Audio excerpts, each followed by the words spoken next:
सच्चाई नहीं है।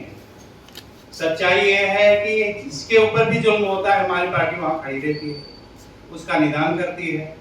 हर जात धर्म वालों हमारे पार्टी से जुड़े हैं। मैं भी पंडित सदाशिव त्रिपाठी बोल रहा हूँ।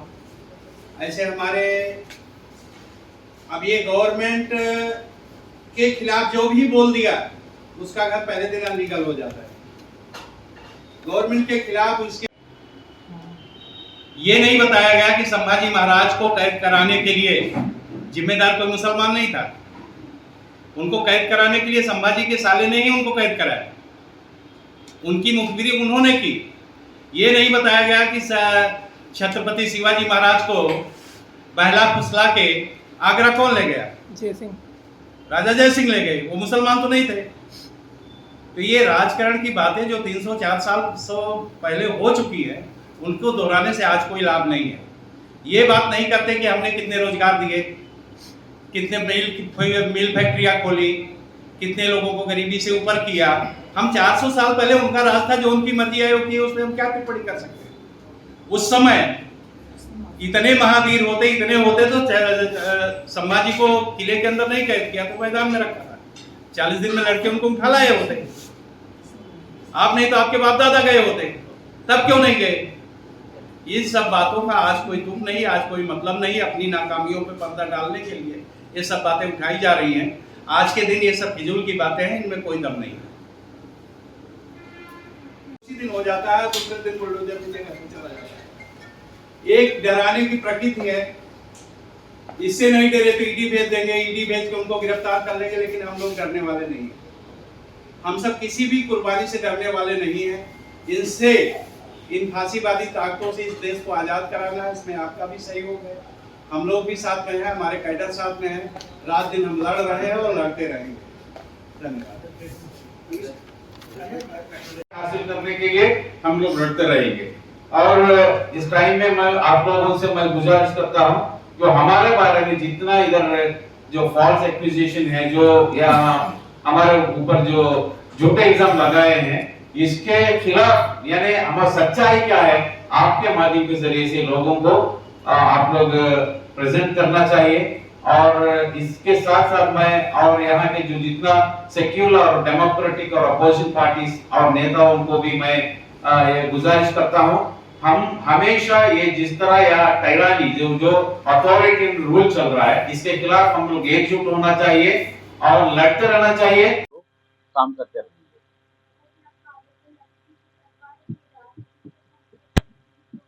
100% इसमें कोई शक नहीं है। इवन नरेंद्र मोदी संसद में ही बताया ना 2 दिन पहले, जो जितने इधर ईडी जो केस था उसमें कन्विक्शन ओनली 2 है, बाकी तो आउट ऑफ 193 केसेस में ओनली दो केसेस में कन्विक्शन हो। 191 केसेस है, पूरा झूठ है, पूरा झूठ है, कॉन्कॉक्टेड है, ये बनाया हुआ स्टोरी है।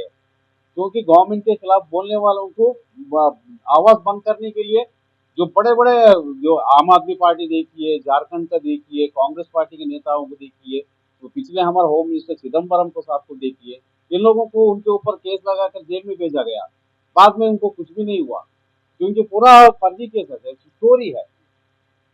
तो लोगों के अंदर है ना एक भाई, गवर्नमेंट के खिलाफ बोलने वालों को नहीं बोलना है, इस तरह का एक भय बनाने के लिए इस तरह का ईडी और एनआईए को इस्तेमाल कर रहा है। और उसके अलावा यूएपीए, एनएसए और इसके पीएमएलए जैसे कानून बनाए इसके लिए, तो हम लोग इसको विरोध करना है चाहिए, नहीं है ना। अभी देखिए एक छोटा मिसाल में, कल एक मुंबई में एक कॉमेडी शो किया कुणाल कामरा, अब क्या हुआ दूसरे दिन पूरा स्माश किया, पूरा होटल स्टूडियो पूरा सत्यानाश किया, लेकिन उनके ऊपर कोई कार्रवाई नहीं है। कुणाल कामरा का अभी बहुत बड़ा एक अपराध है, तो बोलने के लिए कोई स्वातंत्र नहीं है। अभिव्यक्ति स्वातंत्र कंप्लीटली टोटल ऑपरेट है। तो इमरजेंसी है ना, डिक्लेयर्ड इमरजेंसी, अनडिक्लेयर्ड इमरजेंसी है। कोई किसी का दफ्तर भी अभी ये नहीं है, अभी तो काम नहीं कर सकेगा, क्योंकि कब ईडी आएगा, कब एनआईए आएगा, बोल नहीं सकते।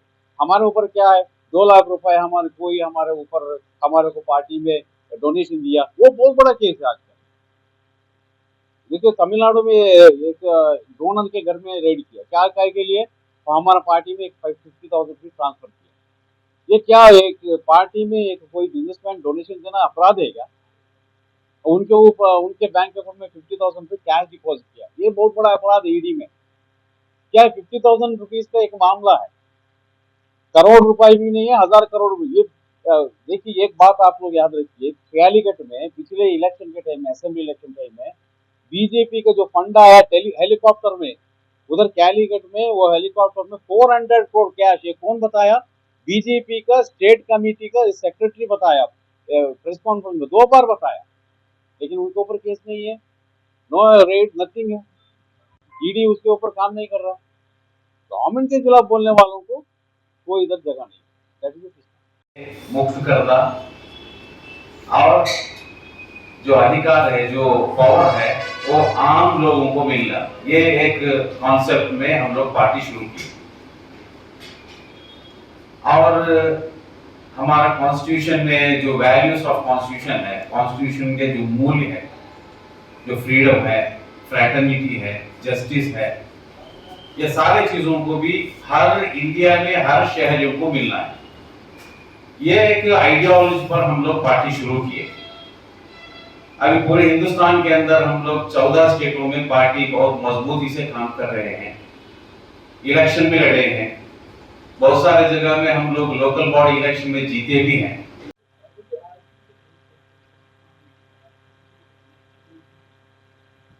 आज जो हम लोग प्रेस कॉन्फ्रेंस किए, हम लोग ऑर्गेनाइज किए हैं कि हमारा नेशनल प्रेसिडेंट इनके फैजी साहब को ईडी ने अरेस्ट किया है, और इसके अलावा पार्टी का नेशनल ऑफिस और कई हमारा स्टेटों का ऑफिस के अंदर रेड भी किया है, और अलग अलग जगह में हमारे पार्टी के कैडर्स और लीडरों के घरों में भी रेड किया है।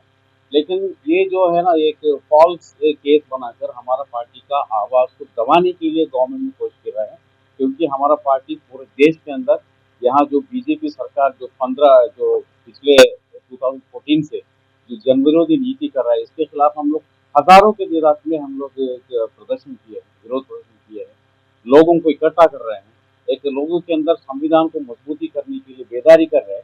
ये हमारा गवर्नमेंट, यहाँ जो बीजेपी गवर्नमेंट बर्दाश्त नहीं कर रहा है, तो हमारा पार्टी को दबाने के लिए, पार्टी आगे नहीं जाना है, ये उद्देश्य में पार्टी के नेशनल प्रेसिडेंट के ऊपर झूठे इल्जाम लगाकर ईडी एनआईए जैसे जो गवर्नमेंट एजेंसीज को दुरुपयोग करके हमारे ऊपर इस तरह का प्रयोग कर रहे हैं, तो इसको विरोध करने के लिए हम लोग यहाँ प्रेस कॉन्फ्रेंस आयोजित किए।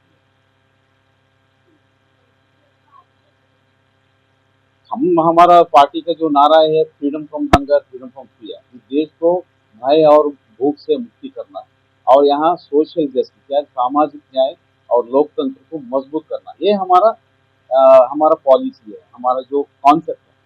तो इसके अलावा हमारा जो यहाँ के जो इक़्तिदार है, जो पावर है, ये पूंजीपति, सांप्रदायिक लोग और माफिया के हाथों में है। जो एमएलए एमपी जो को पार्लियामेंट के अंदर 253 एमपी और एमएलए के ऊपर क्रिमिनल केसेस है, उसमें 13 लोगों के ऊपर रेप एंड मर्डर केसेस भी है, ऐसे लोग जाके बैठे। तो हमारे जैसे आम इंसान इलेक्शन में जीत कर जाना, तो हम लोग ग्रास रूट लेवल में लोगों को बेदारी करके, यह है कि मोब लिंचिंग होती है, दूसरा आदमी वीडियो चलाता होता है और वो वीडियो दादागिरी से वायरल होती है। आप इससे अंदाजा लगाइए कि उन्हें कोई खौफ और डर नहीं, उन्हें ना पुलिस का डर है ना कानून का डर है, वो किसी पे भी एलिगेशन लगा सकते हैं। ईडी एक बहुत बड़ा हथियार है हमारी गवर्नमेंट के पास। वो जो बीजेपी की शरण में चला जाएगा उसके घर पे कभी ईडी नहीं जाएगी, ईडी उन्हीं लोगों के पास जाएगी जो कि बीजेपी के खिलाफ चले। तो ये जो आज का हमारा माहौल है, मेरे ख्याल से वो एक तरह से जंगल राज है, और उस जंगल राज को मिटाने के लिए सबसे बड़ा रोल जो है वो मीडिया का होता है। मैं रिक्वेस्ट करके कहती हूँ कि आप लोग एक अच्छा आपकी बात करेंगे और कुछ नहीं तो हिस्ट्री पे बात करने लगेंगे और देश मुल्कों को उखाड़ने तक पे आ जाएंगे, लेकिन उन्हें मुसलमानों के अलावा और कोई काम नहीं। मुझे ऐसा लगता है उनकी राजनीति सिर्फ मुसलमानों पे चलती है। शायद अगर मुसलमान नहीं होते तो न तो अपोजिशन होता और न राजनीति होती। तो इसको रोकने के लिए जैसा मैंने सोचा है और पढ़ा है, तो जो मीडिया होता है, जो कल का हिस्ट्री लिखने वाला होता है, और आज का मीडिया अगर इस तरह की हिस्ट्री लिखते जाएगा जो कि चल रहा है, मैं आप यहाँ पे ये हो जाता है कि हमारी क्या फॉल्ट है वो हमें कुछ जानना पड़ेगा, क्योंकि अंदर जो हमारा एक जमीर है जिसे हम अंतरात्मा कहते हैं, वो क्या कहती है वो सब ये शायद सुनना बंद कर दी। तो मैं तो सबसे ज्यादा मीडिया से ही आज भी जो कुछ लोग बोल रहे हैं बस वही बोल रहे हैं, जिसमें आवाज जो किसी आवाज है